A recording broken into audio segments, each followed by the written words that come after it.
తెలంగాణ అసెంబ్లీలో జాబ్ క్యాలెండర్ను విడుదల చేయనుంది రేవంత్ సర్కార్. నిన్న జరిగిన కేబినెట్ సమావేశంలో ఈ మేరకు నిర్ణయాన్ని తీసుకున్నారు. దీంతో పాటు ధరణి పేరును భూమాతగా మారుస్తూ కేబినెట్ నిర్ణయాన్ని తీసుకుంది. దీనిపై కూడా చర్చించే అవకాశం ఉంది. మేనిఫెస్టోలో ఇచ్చిన ప్రతి హామీని నెరవేర్చుతామని ప్రకటించారు.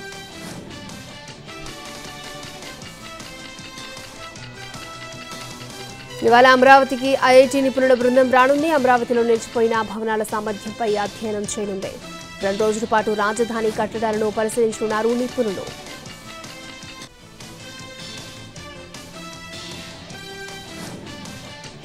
ఇవాళ మరొకసారి బెంగళూరుకు వెళ్లనున్నారు వైసీపీ అధినేత వైఎస్ జగన్. సాయంత్రం 4 గంటలకు గన్నవరం ఎయిర్పోర్ట్ నుంచి బెంగళూరుకు వెళ్తారు.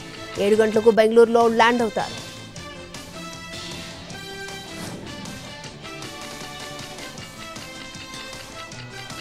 తెలంగాణ కేబినెట్ కీలక నిర్ణయాలను తీసుకుంది. జాబ్ క్యాలెండర్ విడుదల చేయాలని కేబినెట్ సమావేశంలో నిర్ణయించారు. జీహెచ్ఎంసీలో మున్సిపాలిటీ గ్రామాల విలీనంపై సబ్ కమిటీ ఏర్పాటు చేస్తూ కేబినెట్ నిర్ణయాన్ని తీసుకుంది. ఈ సబ్ కమిటీలో మంత్రులు శ్రీధర్ బాబు, సీతక్క, పొన్నం ప్రభాకర్ను నియమించింది. అలాగే రేషన్ కార్డుల కోసం మరొక సబ్ కమిటీని ఏర్పాటు చేసింది మంత్రివర్గం. ధరణి పోర్టల్ను భూమాతగా మారుస్తూ కేబినెట్ నిర్ణయాన్ని తీసుకుంది.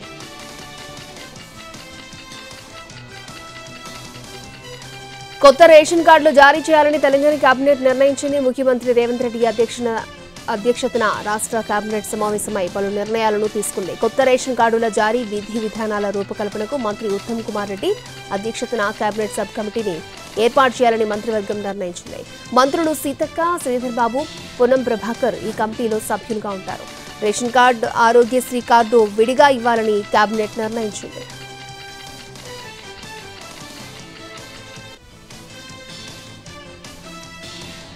తెలంగాణలో ఇండియా స్కిల్ యూనివర్సిటీ ఏర్పాటుకు ముందడుగు పడింది. రంగారెడ్డి జిల్లా కందుకూరు మండలం మీర్ఖాన్పేటలో స్కిల్ యూనివర్సిటీ నిర్మాణానికి శంకుస్థాపన చేశారు సీఎం రేవంత్ రెడ్డి. ఈ కార్యక్రమంలో డిప్యూటీ సీఎం భట్టి విక్రమార్కతో పాటు స్పీకర్ గడ్డం ప్రసాద్ కూడా పాల్గొన్నారు. న్యూయార్క్లో మాదిరిగానే ఇక్కడ కూడా అన్ని సౌకర్యాలు కల్పించనున్నారు. అలాగే అంతర్జాతీయ ప్రమాణాలతో health, tourism hub, cricket stadium కూడా ఏర్పాటు చేస్తామన్నారు. వైసీపీ అధినేత జగన్ పై ముఖ్యమంత్రి చంద్రబాబు సెటర్లేశారు. మొన్నటి వరకు ప్రజల ముఖాల్లో నవ్వు లేదని, ఎందుకంటే నవ్వితే కొట్టించే నాయకుడు ఉండేవారని సెటర్లు వేశారు. రాష్ట్రంలో ప్రజలు భయంతో బతికారని, స్వేచ్ఛ ఉండేది కాదు అన్నారు. అసెంబ్లీ ఎన్నికల్లో సునామీ లాంటి ఫలితాలు వచ్చాయని, కొన్ని నియోజకవర్గాల్లో 90,000కు పైగా మెజారిటీ వచ్చిందన్నారు సీఎం చంద్రబాబు. పింఛన్ల పంపిణీ కార్యక్రమంలో పాల్గొన్నారు సీఎం చంద్రబాబు. శ్రీ సత్యసాయి జిల్లా మడకసిర మండలం గుండుమల గ్రామంలో లబ్ధిదారుల ఇంటికి వెళ్లి పింఛన్లను అందజేశారు. లబ్ధిదారులతో మాట్లాడి వారి సమస్యలను అడిగి తెలుసుకున్నారు. వారి సమస్యలను పరిష్కరించాలంటూ కలెక్టర్ను ఆదేశించారు. ఏపీలో ఎన్టీఆర్ భరోసా పెన్షన్ల పంపిణీ దాదాపుగా పూర్తయింది. తొలి రోజే 96% పెన్షన్లు పంపిణీ పూర్తి చేసి రికార్డు సృష్టించింది ఏపీ సర్కార్.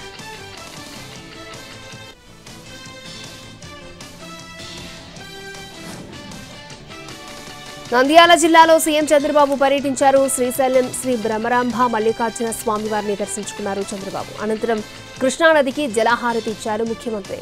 అక్కడి నుంచి నేరుగా శ్రీ సత్యసాయి జిల్లాకు వెళ్లారు.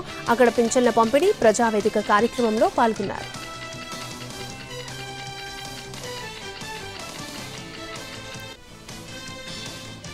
హైకోర్టును ఆశ్రయించారు హీరో రాజ్ తరుణ్. ముందస్తు బెయిల్ కోసం హైకోర్టులో పిటిషన్ వేశారు. ఈ పిటిషన్పై విచారణ జరిపిన హైకోర్టు పోలీసుల నుంచి ఆదేశాలు తీసుకోవాలని పబ్లిక్ ప్రాసిక్యూటర్ని ఆదేశించింది. మరోవైపు లావణ్య వల్ల రాజ్ తరుణ్ పేరెంట్స్ కి ప్రాణహాని ఉందన్నారు ఆయన లాయర్. లావణ్యకు నేర చరిత్ర ఉందని, తమను ఏమైనా చేసే అవకాశం ఉందన్నారు రాజ్ తరుణ్ తల్లిదండ్రులు. ఇక వారి పేరెంట్స్ కి హై బీపీ ఉందని, కావాలని నిన్న వాళ్ళ ఇంటి దగ్గరకు వెళ్లి బెదిరించిందన్నారు. రాజ్ తరుణ్ తల్లిదండ్రులకు రక్షణ కావాలని పోలీసులకు ఫిర్యాదు చేశామన్నారు.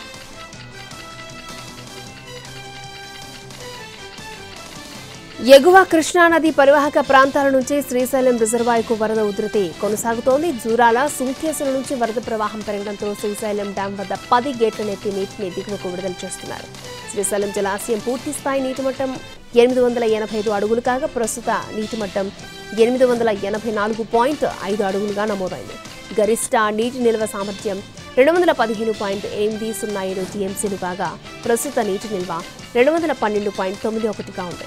ఎగువ నుండి భారీగా వరద ప్రవాహం చేరడంతో శ్రీశైలం జలాశయం నిండుకొండను తలపిస్తోంది. మరొక పక్క శ్రీశైలం కుడి ఎడమ జల విద్యుత్ కేంద్రాల్లో విద్యుత్ ఉత్పత్తి చేస్తూ 60,000 క్యూసెక్కుల నీటిని సాగర్కు విడుదల చేస్తున్నారు.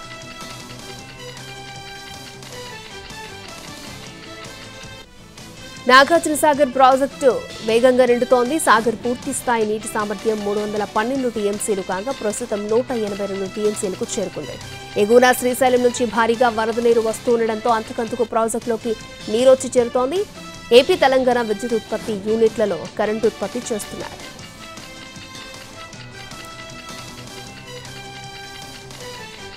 రాచకొండ సిపి సుధీర్ బాబు ఆదేశాలతో యాదాద్రి జిల్లా పోలీసులు సైకిల్ పై పెట్రోలింగ్ ని ప్రారంభించారు. గల్లీ గల్లీలో నిర్వహణకు సైకిళ్లను వినియోగించాలని ఇటీవల రాష్ట్ర ప్రభుత్వం నిర్ణయించింది. నారాయణపురం ఆత్మకూరు మండల కేంద్రంలో పోలీసులు సైకిళ్లపై గస్తీ తిరుగుతూ ప్రజల మధ్యకు వెళ్తున్నారు. ఫలితంగా వాహనాలు వెళ్లలేని వీధుల్లోనూ పోలీసులు సైకిళ్లపై వెళ్లారు. గ్రామీణ ప్రాంతాల్లో నేరాలను అరికట్టడానికి ప్రజల్లో భరోసా కల్పించేందుకు ఉపయోగపడుతోందని చెప్పారు. హైదరాబాద్లో మద్యం మత్తులో యువకులు వీరంగాన్ని సృష్టించారు. మొహంజాహీ మార్కెట్ దగ్గర 3 యువకులు ఆర్టీసీ బస్సు డ్రైవర్ కండక్టర్పై దాడి చేశారు. బస్సు తమ బైక్ పక్క నుంచి వెళ్లిందని గొడవపడి డ్రైవర్ని చితకబాదారు. అడ్డొచ్చిన మహిళా కండక్టర్ను కింద పడేలా తోసేశారు. ఎస్సీ/ఎస్టీ వర్గీకరణపై ఎన్నో ఏళ్ల నిరీక్షణకు సుప్రీంకోర్టు తెరదించింది. గురువారం దీనిపై విచారణ చేపట్టిన కోర్టు షెడ్యూల్డ్ కులాలు, షెడ్యూల్డ్ తెగలకు ప్రభుత్వ ఉద్యోగాల్లో, విద్యలో వారికి కేటాయించిన రిజర్వేషన్స్ ను వర్గీకరణ చేయడానికి ఆమోదం తెలుపుతూ చరిత్రాత్మక తీర్పునిచ్చింది.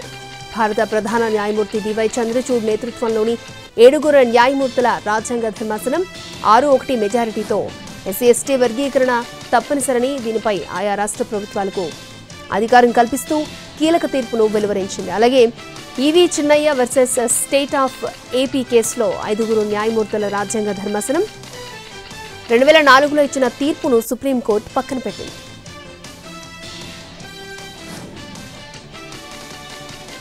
ప్రకృతి విపత్తుతో వెలువెల్లాడుతున్న వయనాడ్లో కాంగ్రెస్ అగ్రనేతలు రాహుల్ గాంధీ, ప్రియాంక గాంధీ పర్యటించారు. అక్కడి పరిస్థితులను చూసి రాహుల్ భావోద్వేగానికి గురయ్యారు. కొండచర్యలు విరిగిపడిన ప్రాంతాలను పరిశీలించారు. ఆసుపత్రుల్లో చికిత్స పొందుతున్న క్షతగాత్రులతో కాంగ్రెస్ నేతలు మాట్లాడారు. దేశంలోనే అత్యంత భయంకరమైన విషాద ఘటన వయనాడ్లో చోటు చేసుకుందన్నారు రాహుల్. ప్రజలు తమ ఇల్లు, కుటుంబ సభ్యులను కోల్పోవడం బాధాకరంగా ఉందన్నారు.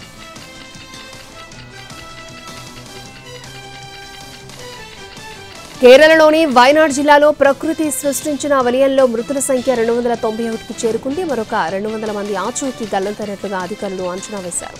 మృతుల సంఖ్య ఇంకా పెరిగే అవకాశం ఉన్నట్లు చెబుతున్నారు. ఆర్మీ, ఎన్డీఆర్ఎఫ్, ఎస్డీఆర్ఎఫ్ బృందాల సహాయక చర్యలు కొనసాగుతున్నాయి. బురద తొలగిస్తున్న కొద్దీ శవాలు బయటపడుతున్నాయని సహాయక బృందాలు చెబుతున్నాయి. గత 3 రోజులుగా సహాయక చర్యలు కొనసాగుతున్నాయి.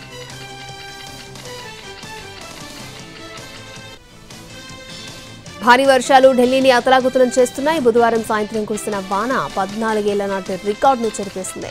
వర్షం కారణంగా ఢిల్లీలోని చాలా ప్రాంతాలు నీట మునిగాయి.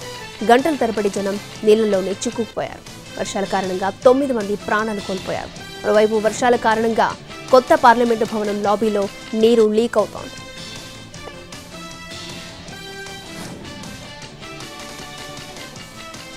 పూజా ఖేత్కర్ పై యూపీఎస్సీ కీలక నిర్ణయాలు తీసుకుంది. ఆమె ప్రొవిజనల్ అభ్యర్థిత్వాన్ని రద్దు చేసింది. భవిష్యత్తులో మళ్లీ నియామక పరీక్షలు రాయకుండా డీబార్ చేసింది. పూణేలో ట్రైనీ సహాయక కలెక్టర్గా విధులు నిర్వహిస్తున్న టైంలో పూజా ఖేత్కర్ పై అధికార దుర్వినియోగంతో పాటు తప్పుడు అఫిడవిట్ పత్రాలు సమర్పించారు అనే ఆరోపణలు వచ్చాయి. దీనిపై దర్యాప్తు చేసిన యూపీఎస్సీ పూజకు షోకాజ్ నోటీసులు ఇచ్చింది.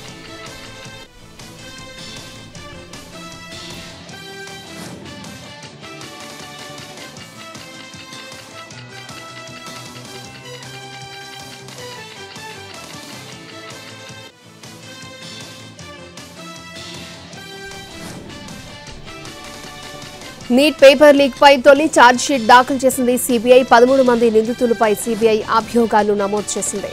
ఈ కేసులో ఇప్పటికే 40 మందిని అరెస్ట్ చేశారు సీబీఐ అధికారులు. వీరిలో చాలా మంది నిందితులు పోలీసులు జ్యుడిషియల్ కస్టడీలో ఉన్నారు. 3 రాష్ట్రాల్లోని 58 ప్రాంతాల్లో సోదాలు చేసింది సీబీఐ. ఆప్ ఎంపీ స్వాతి మాలివాల్పై దాడి కేసులో సీరియస్ కమెంట్స్ చేసింది సుప్రీంకోర్టు. సీఎం ఇంట్లో గూండాలేమైనా పనిచేస్తున్నారా అని ఆగ్రహం వ్యక్తం చేసింది.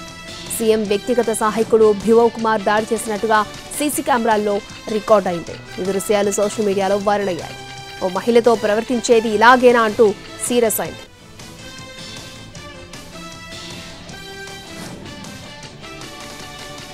ఉత్తరాఖండ్లో వర్షాలు ముంచెత్తుతున్నాయి. నదులన్నీ ప్రమాదకర స్థాయిని దాటి ప్రవహిస్తున్నాయి. పలుచోట్ల కొండ చెరువులు విరిగిపడ్డాయి. ఇళ్లు కూలిపోయాయి. వర్షం కారణంగా కేదార్నాథ్లో 10 మంది ప్రాణాలు కోల్పోయారు. డెహ్రాడూన్, హల్ద్వానీ, చమోలీ జిల్లాల్లో 4 గల్లంతయ్యారు. డెహ్రాడూన్లో పరిస్థితులు భయానకంగా మారాయి. పలుచోట్ల ఇళ్లలోకి వర్షం చేరింది. రహదారులపై నీరు నిలిచిపోవడంతో రాకపోకలకు తీవ్ర అంతరాయం ఏర్పడింది. హరిద్వార్ ప్రాంతంలో రోడ్లన్నీ జలమయమయ్యాయి.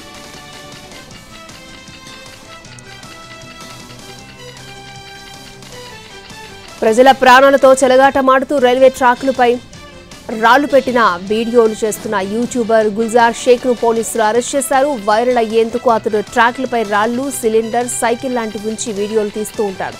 పోలీసులు సీరియస్ గా యాక్షన్ తీసుకుని యూట్యూబర్ ను అరెస్ట్ చేశారు. 2.5 కోట్లు విలువ చేసి 3.5 కిలోల బంగారాన్ని రవాణా చేస్తూ ముఠాను యాదాద్రి జిల్లా చౌటుప్పల్ మండలం పతంగి టోల్ ప్లాజా దగ్గర డైరెక్టరేట్ ఆఫ్ రెవెన్యూ ఇంటెలిజెన్స్ అధికారులు పట్టుకున్నారు. చెన్నై నుంచి బీదర్కు కార్లు అక్రమంగా విదేశీ బంగారాన్ని తరలిస్తూ ఉండగా తనిఖీల్లో దొరికింది. 3.5 కిలోల బరువున్న బంగారాన్ని కారు హ్యాండ్ బ్రేక్ కింద దాచి ఉంచి తరలించే ప్రయత్నం చేసింది ముఠా. ఇక పక్కా సమాచారంతో అధికారులు తనిఖీలు చేసి బంగారాన్ని స్వాధీనం చేసుకున్నారు.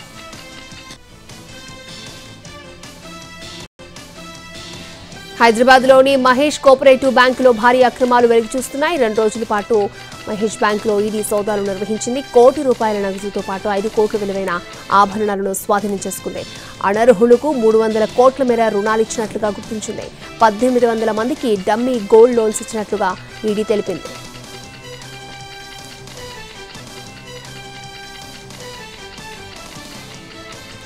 ఏపీలోని కొన్ని ప్రాంతాల్లో ఆగస్టు 1-5 తేదీల మధ్య ఉరుములు మెరుపులతో కూడిన వర్షాలు కురుస్తాయని ఐఎండీ అంచనా వేసింది. ఉత్తర కోస్తాంధ్ర, యానాం, దక్షిణ కోస్తాంధ్ర, రాయలసీమలోని కొన్ని ప్రాంతాల్లో మెరుపులతో కూడిన ఉరుములు మెరుపులతో కూడిన వర్షాలు కురుస్తాయని పేర్కొంది. ఈ ప్రాంతాల్లో రాబోయే 5 రోజుల్లో 40 కిలోమీటర్ల వేగంతో బలమైన గాలులు వీచే అవకాశం ఉందని తెలిపింది.